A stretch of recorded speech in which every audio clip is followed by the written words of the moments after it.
രാജാറാം മോഹൻ റോയ് ബംഗാളി ഭാഷയിൽ ആരംഭിച്ച പത്രം സംവാദ് കൗമുദി. രാജാറാം മോഹൻ റോയ് ബംഗാളി ഭാഷയിൽ ആരംഭിച്ച പത്രം സംവാദ് കൗമുദി. സ്വതന്ത്ര ഇന്ത്യയിലെ ആദ്യ വോട്ടർ ശ്യാം ശരൺ നേഗി. സ്വതന്ത്ര ഇന്ത്യയിലെ ആദ്യ വോട്ടർ ശ്യാം ശരൺ നേഗി. ഉൽക്കാവർഷ പ്രദേശമെന്നറിയപ്പെടുന്ന അന്തരീക്ഷപാളി മിസോസ്ഫിയർ. ഉൽക്കാവർഷ പ്രദേശമെന്നറിയപ്പെടുന്ന അന്തരീക്ഷപാളി മിസോസ്ഫിയർ. ഇന്ത്യൻ അസ്വസ്ഥതയുടെ പിതാവ് എന്ന് വാലന്റൈൻ ഷിറോൾ വിശേഷിപ്പിച്ചത് ആരെയാണ്? ബാലഗംഗാധര തിലക്. ഇന്ത്യൻ അസ്വസ്ഥതയുടെ പിതാവ് എന്ന് വാലന്റൈൻ ഷിറോൾ വിശേഷിപ്പിച്ചത് ആരെയാണ്? ബാലഗംഗാധര തിലക്. വർണ്ണാന്തത കണ്ടുപിടിച്ചത് ജോൺ ഡാൾട്ടൺ. വർണ്ണാന്തത കണ്ടുപിടിച്ചത് ജോൺ ഡാൾട്ടൺ. പ്രഗ്യാൻ റോവർ വിക്ഷേപിച്ചത് 22 ജൂലൈ 2019. പ്രഗ്യാൻ റോവർ വിക്ഷേപിച്ചത് 22 ജൂലൈ 2019. അതായത് ചന്ദ്രയാൻ 2 ആണ്. ചന്ദ്രയാൻ 2. ഇലക്ഷൻ കമ്മീഷൻ രൂപീകൃതമായത് 1950 ജനുവരി 25. ഇലക്ഷൻ കമ്മീഷൻ രൂപീകൃതമായത് 1950 ജനുവരി 25. ഇന്ത്യയിലെ ഏറ്റവും ഉയരമുള്ള കൊടുമുടിയായ മൗണ്ട് കേറ്റു അല്ലെങ്കിൽ ഗോഡ്വിൻ ഓസ്റ്റിൻ സ്ഥിതി ചെയ്യുന്ന പർവ്വതനിരയാണ് കാരക്കോറം. മൗണ്ട് കേറ്റു സ്ഥിതി ചെയ്യുന്ന പർവ്വതനിര കാരക്കോറം.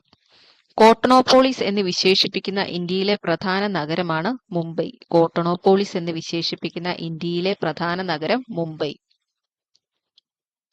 ദക്ഷിണേന്ത്യയിലെ ആദ്യ ഇരുമ്പുരുക്ക് വ്യവസായശാലയാണ് Visvesvaraya iron and steel works limited.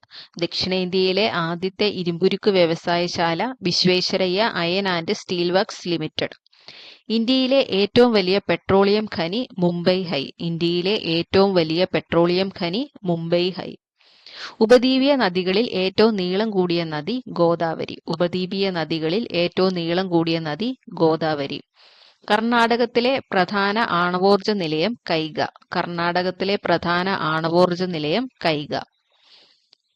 ധാതുക്കളുടെ കലവറ എന്നറിയപ്പെടുന്ന ഭൂപ്രകൃതി വിഭാഗം ഉപദ്വീപീയ പീഠഭൂമി. ധാതുക്കളുടെ കലവറ എന്നറിയപ്പെടുന്ന ഭൂപ്രകൃതി വിഭാഗം ഉപദ്വീപീയ പീഠഭൂമി. ലാവ തണുത്തുറഞ്ഞുണ്ടായ പീഠഭൂമിയാണ് ഡെക്കാൻ പീഠഭൂമി. ലാവ തണുത്തുറഞ്ഞുണ്ടായ പീഠഭൂമിയാണ് ഡെക്കാൻ പീഠഭൂമി. അമരാവതി ഏതു നദിയുടെ പോഷക നദിയാണ്? കാവേരി. അമരാവതി ഏതു നദിയുടെ പോഷക നദിയാണ്? കാവേരി. സുവർണ ചതുഷ്കോണം സൂപ്പർ ഹൈവേ ബന്ധിപ്പിക്കുന്ന സ്ഥലങ്ങൾ ഡൽഹി, മുംബൈ, ചെന്നൈ, കൽക്കട്ട. സുവർണ ചതുഷ്കോണം സൂപ്പർ ഹൈവേ ബന്ധിപ്പിക്കുന്ന സ്ഥലങ്ങളാണ് ഡൽഹി, മുംബൈ, ചെന്നൈ, കൽക്കട്ട.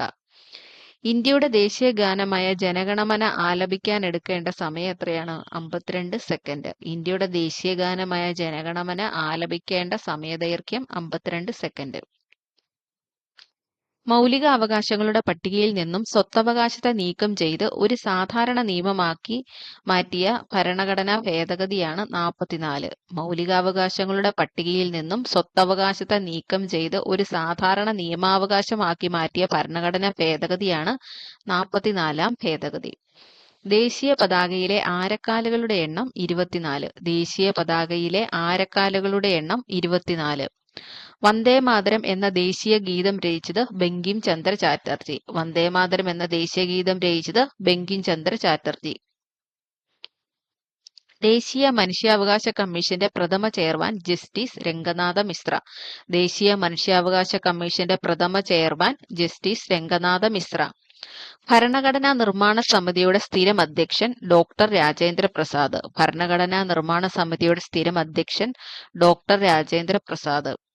അയിത്താചരണം ശിക്ഷാർഹമായ കുറ്റമായി പ്രഖ്യാപിക്കുന്ന ഭരണഘടനാ വകുപ്പാണ് ആർട്ടിക്കിൾ 17. അയിത്താചരണം ശിക്ഷാർഹമായ കുറ്റമായി പ്രഖ്യാപിക്കുന്ന ഭരണഘടനാ വകുപ്പാണ് ആർട്ടിക്കിൾ 17. മൗലിക കടമകൾ ഭരണഘടനയുടെ എത്രാമത്തെ അനുച്ഛേദത്തിലാണ് ഉൾപ്പെടുത്തിയിരിക്കുന്നത്? 51A. മൗലിക കടമകൾ ഭരണഘടനയുടെ എത്രാമത്തെ അനുച്ഛേദത്തിലാണ് ഉൾപ്പെടുത്തിയിരിക്കുന്നത്? 51A.